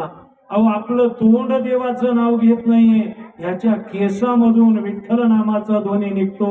मग तुकोबारायला उठवलं, पाय धरले, महाराज धन्य आहात आपण, तुमच्या रोमा रोमामधून विठ्ठलाचं नाम चिंतन होतंय. पण मला एक कळत नाही का हो, एवढं पवित्र असणारं देवाचं नाम तुम्ही बहिर्दिशेला बसल्यावर का बरं घेता. तुकोबाराने खरंच सांगितलं, सांगू महाराज, अहो मला तरी काय वाटतंय का बहिर्दिशेला बसल्यानंतर देवाचं नाव घ्यावं, पण काय करू, माझी मदत झाली. अनावर वाचा छंद या नामाचा घेतलासे. माझी वाचा मला एवढी अनावर झाली की तिला आता बळ जरी आकारण्याचा प्रयत्न केला ना तरी ती थांबत नाहीये. आमची बळ जरी विठ्ठल म्हटलं की ती म्हणतच नाही महाराज विठ्ठल विठ्ठल.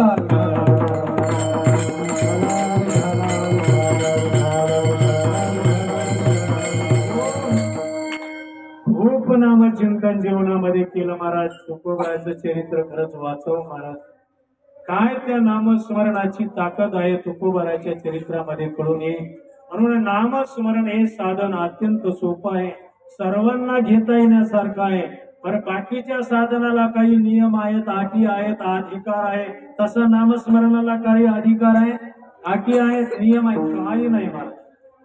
यारे अरे लहान थोर याती भलती नारी नर करावा विचार न लगे चिंता कवनाशी कुणी या नारी या नर या लहान या मोठा या ब्राह्मण वैश्य शूद्र क्षत्रिय चांडाळाही अधिकार, सर्वांना नामस्मरणाचा अधिकार आहे.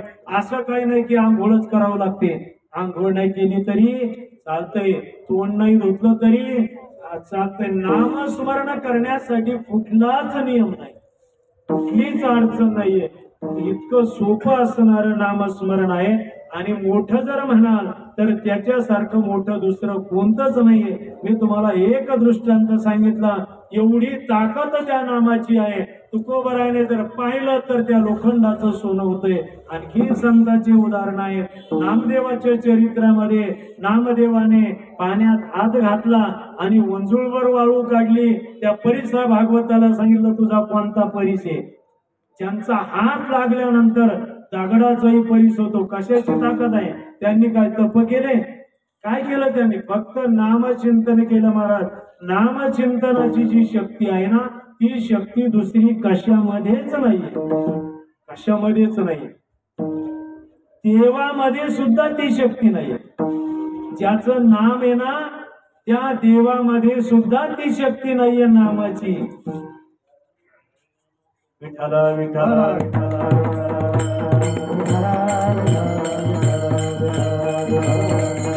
या नामाचा महिमा तुझन कळे मेघ श्यामा. तुका म्हणे आम्हा जन्म गोड यासाठी देवापेक्षाही नामाची शक्ती आघात आहे. याच्यासाठी एक दृष्टांत सांगतो. समारोपाकडे आपण जो वेळ आपला होत आलेला आहे, ज्या वेळेस रामाच्या सभेमध्ये असा प्रश्न निर्माण झाला की राम मोठे की रामाचं नाम मोठं. असा प्रश्न निर्माण झाल्यानंतर कुणी म्हणू लागलं राम मोठे, कुणी म्हणू लागलं नाम मोठं. आणि हा नंबर नारदाकडे आला. नारदाला साऱ्याने सांगितलं तुम्ही रात्रंदिवस त्याचं नाव घेता, तुम्ही सांगा बरं नाम मोठं की राम मोठे? नारदाने सांगितलं मला 2 दिवसाची मुदत द्या, मी सांगतो. ठीक आहे म्हणजे 2 दिवसाची. नारदाने दुसऱ्या दिवशी युक्ती केली. नारद महर्षी हनुमंतराकडे गेले. हनुमंताला सांगितलं हनुमंता तुम्ही रोज सभेमध्ये आले की सर्वांना नमस्कार करता. होय म्हणले, त्यात काय नवल आहे, काय आश्चर्य आहे, काय वेगळं आहे. पण म्हणले आज माझं एक ऐका. म्हणले काय ऐकायचं? तुमचं नाही ऐकायचं तर कोणाचं ऐकायचं? तुमचं ऐकून नारदाचं नाही ऐकून कसं काय जमन? काय करायचं? एक करायचं, आज तुम्ही विश्वामित्राच्या पाया पडायचं नाही. ठीक आहे म्हणले. आणि मग ठरल्याप्रमाणे हनुमंतराने साऱ्याला प्रणाम केला, पण नेमकं विश्वामित्राला प्रणाम नाही केला. तर विश्वामित्राला काही त्याचं भान नव्हतं. पण हे नारद मुनी पुन्हा विश्वामित्राच्या बागलाकडे गेले. ओ बाबा, ओ बाबा, तुम्हाला काही माहित आहे की नाही? काय हनुमाने साऱ्याला नमस्कार केला, तुमच्या पाय नाही पडा. भेटलं ना महाराजी म्हातार. मग विश्वामित्रच होते ते. रामा तुझ्या सभेत न्याय नाही. काय झालं महर्षी? काय झालं सांगा ना. कुणी अपराध केला सांगा. या हनुमाने अपराध केला. काय अपराध केला?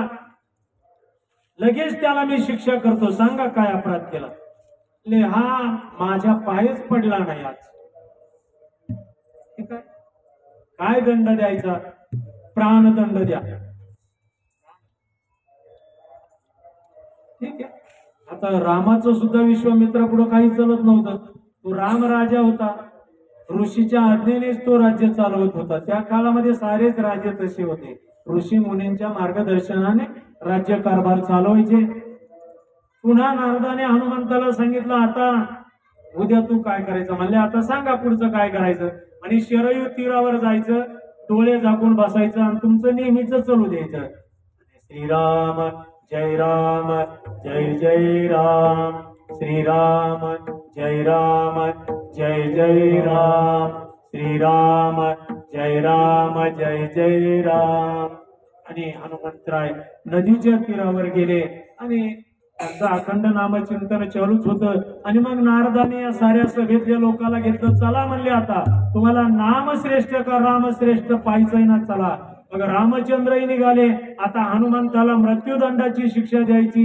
रामाने हातामध्ये धनुष्यबाण घेतलं. सर्वच प्रजा आली, पाहायचंय ना आता कोण श्रेष्ठ आहे.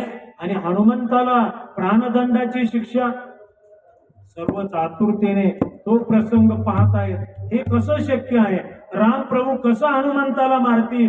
पण आता विश्वामित्राचा तो आदेश असल्या कारणानं राम प्रभू गेले आणि जे बाण सोडवायला सुरुवात केली महाराज, वाऱ्यासारखे एकही बाणाने हनुमंतरायाचा केस सुद्धा वाकडा झालेला नाहीये.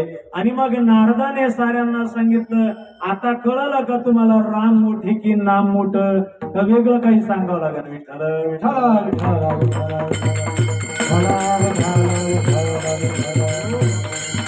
देवाचं नाम हे देवापेक्षाही मोठं आहे. म्हणून प्रत्येकाने जीवनामध्ये नामस्मरण हे साधन स्वीकारावं, भगवंताचं नामस्मरण करावं. म्हणून महाराज म्हणतात, हरिनाम कीर्तन संतांचे पूजन. आता हरिनाम एक झालं, कीर्तन म्हटलेलं आहे. मग तुम्ही म्हणा त्याला कंबर बांधावं लागेल, असं उभं राहावं लागेल, असं काही नाही. नामस्मरण घेणं म्हणजेच कीर्तन आहे.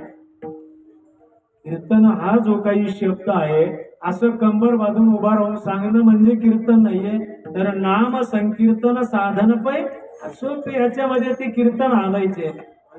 मी काय करील तर नामस्मरण करील, नाम कीर्तन करील, हरिनाम कीर्तन करील.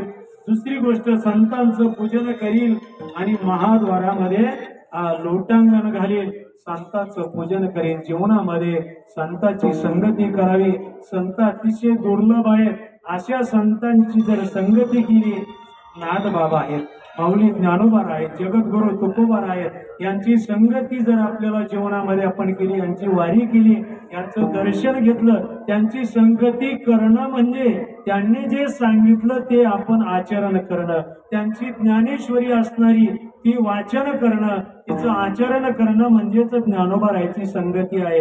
गाथा वाचणं म्हणजे तुकोबा राहायची संगती आहे. भागवत वाचणं म्हणजे नाथ बाबाची संगती आहे. अशा संतांची संगती करील आणि अशा संतांच्या संगतीमध्ये हरिप्राप्तीशी उपाय धरावे. संताचे ते पाय संताविना प्राप्ती नाही, असे वेद देते ग्वाही.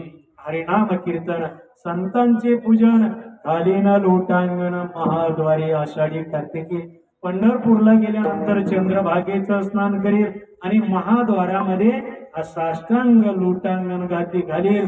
आणि मग या साधनेने जो काही आनंद मिळेल तो असा असेल, आनंदे निर्भर असो भलते ठाई, सुख दुःखा नाही चारामा. या साधनेच्या आनंदामध्ये आम्हाला सुख आलं काय आणि दुःख आलं काय याचं काही घेणं देणं नाहीये. आम्ही नेहमी सुखीच आहोत. दुःख ते कैसे नये स्वप्नाशी, मुक्ती मुक्ती झाल्या कामारे दाशी. दुःख आमच्या स्वप्नात सुद्धा येणार नाहीये. दैन्य दुःख आम्हा नये ती जवळी, दहन हे होळी होती दोष. दुःख दारिद्र्य हे तर आम्हाला स्पर्शही करू शकत नाहीये. म्हणून आम्ही कुठली संसारामध्ये आसही करणार नाहीये, संसाराची धावाधावही करणार नाहीये. न करे सायास न धरियास, होईन उदास सर्व भावे. या संसारावर मी उदास होईल. परमार्थ जर आपल्याला खरा करायचा असेल तर संसारावर उदास व्हावं. ते म्हणाल उदास व्हावं म्हणजे टाकून जावं का, तसं नाही. संकल्पित बोलायचं. आपल्याला वेळ आटोपत आलेले. उदास होणं म्हणजे त्याच्यातच राहणं, पण हे आपलं नाहीये याचं भान ठेवणं. संसारातच राहायचं. जसं कमळाचं फुल पाण्यात राहतं पण पाण्याला ते धरत नाहीये, तसं संसारामध्ये राहायचं पण संसारापासून अलिप्त राहायचं. इंद्रियाने संसार करायचा आणि मन मात्र देवाकडे समर्पित करायचं. तू मन हे मीची करी, माझे या भजने प्रेम धरी. सर्वत्र नमस्कारी मज एकाती, मन मना भो मद भक्तो माझ्या जीवाम नमस्कुरु. देवाला पाहिजे ते मन. देवाला तुमच्या इंद्रियाची गरज नाही. मन जर दिलं, मनाने परमार्थ करता येतो, बाकी इंद्रिय हे त्याचे सहकारी आहे. म्हणून इंद्रियाने संसार करत राहा, पण मन हे भगवंताला समर्पित करणं म्हणजेच संसारामधून अलिप्त राहणं आहे. संतांनी संसार सोडला नाहीये, पण संतांनी मन मात्र संसारात ठेवलं नाहीये. मन त्यांनी देवाकडे लावलं. आणि लक्षात ठेवा, ज्याने मन देवाकडे लावलं त्याचा संसार जरा आबळेचा होतो, पण परमार्थ त्याचा चांगला होतो. आणि ज्याने मन संसारात लावलं त्याचा संसार चांगला होतो, पण परमार्थाची आबळ होते. दोन्ही देवावरी ठेवू जाता हात होय अपघात, दोन्ही चांगलं नाही होत, कोणतं तरी एक होत. म्हणून संसारामध्ये राहावं. पण असून नसल्यासारखं, जसा एखादा पाहुणा आला वस्ती करा, वस्ती आला प्रातःकाळी उठवून गेला तैसे असावे संसारी. जसा पाहुणा येतो एखाद्या धर्मशाळेमध्ये गावामध्ये झोपतो, पण तो म्हणत नाही एवढी इतक्या लाखाची धर्मशाळा आहे, त्याला तिच्याबद्दल कसल्याही प्रकारचा मोह नसतो. का? आपला काही संबंध नाही, रात्री रात राहायचं उठून जायचं. तसा आपला आणि या संसाराचा संबंध नाहीये, काही दिवसासाठी लागलेला संबंध आहे. आता या संसारामध्ये मुख्य देह आहे, आता विस्तार होईल बोलायला गेलं. या देहाला मुख्य संसार आहे, मी आणि माझं. इथून खऱ्या अर्थाने संसाराला सुरुवात होते. या देहाला मी म्हणणं म्हणजेच हे पहिलं बंधन आहे. इथून मग या देहाला मी म्हटलं की मग माझा आईन, माझा बापन, माझं पोरगण, माझी बायकोन, माझं घरण, माझी इस्टेटन, हे सारं माझं. पण अगोदर मी, संत म्हणतात इथंच हुकतंय सारं. म्हणून उदास आयशिया परी, रिया देहावरी उदास आयशिया परी, उखिता जैसा बिडारी बैसला असे बघता ऐसे जाना, जे देही उदास गेले आशा पाश निवारोणी. म्हणून हे देह आपला नाहीये, आपण देहापासून वेगळे आहोत. तुम्ही म्हणाले कस काय? देहापासून आपण वेगळे आहोत. आपण म्हणजे जीव आहोत. देह म्हणजे आपल्याला राहण्यासाठी दिलेलं एक ठराविक काळापुरतं घर आहे. हे भाड्याचं घर आहे. हे कुणाचं आहे? मी म्हणलंच होतं, बोलायला गेलं की लांब होत. हे कोणाचं आहे? पंचभूताचा गोंधळ केला एके ठाई मेळ, लाविला सबळ अहंकार त्या पाठी. तेथे काय मी ते माझे, पंचमहाभूताचा असणारा हा देह आहे. हा पंचतत्वामध्ये शेवटी विलीन होणार आहे. पृथ्वी आप तेज आकाश वायू या 5 तत्वामध्ये शेवटी याची माती होणार आहे. आपण जो आहे तो कोण आहे? जीव आहे, जीव. म्हणून या जीवाला राहण्यासाठी ठिकाण आहे. याचा जास्त मोह धरण्यात काम नाहीये, उपयोगाचं नाहीये. याला जास्त सजवण्याच्या भानगडीमध्ये दिवस आपले खर्च करू नये. याला किती लाईफ बॉय लावले, किती कोणत्या साबणी लावल्या, किती फेस काढला, तरी एक ना एक दिवस चौघाच्या खांद्यावर जावं लागणारे, आपल्याला पेटून देणारे. म्हणून याचा मोह न धरता आपलं मन परमार्थाच्या ठिकाणी भगवत चरणी लावावं. महाराज म्हणतात, म्हणून आम्ही संसारामध्ये उदास राहू आणि त्याचा परिणाम देवा तुझा दुर्मिळ असणारा मोक्षेना तो आमच्या दारामध्ये दाशी होऊन राहील. मोक्ष आम्हा घरी,